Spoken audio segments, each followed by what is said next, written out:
Владата подготвува уште еден закон кој е многу специфичен во овој транзицијски период кој пак е полн со низа нелогичности.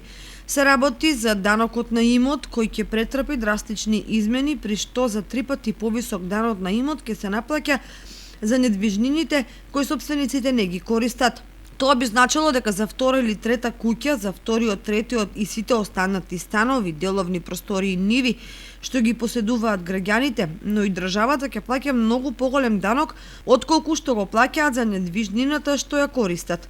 Новата законска регулатива ќе биде вперена кон собствениците на најразлични објекти кои со години стојат празни и неефектуирани, па тројно повисокиот данок ќе им предизвика дополнителни издатоци кои или ќе ги плаќаат или ќе бидат принудени да ги продадат за некој друг да ги стави во функција и да ги користи.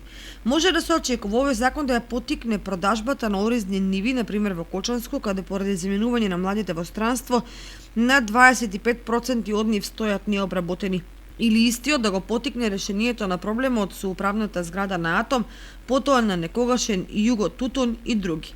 Инаку од 1 јули 2005 година, со процесот на децентрализација, надлежноста на даноците на имот од управата за јавни приходи премина кај единиците на локалната самоуправа. Според законот за даноци на имот, стапката е пропорционална и се движи од 0,1 до 0,2% од нивната пазарна вредност, но со тоа што данокот се намалува за 50% за станот или за куќата во која се живее.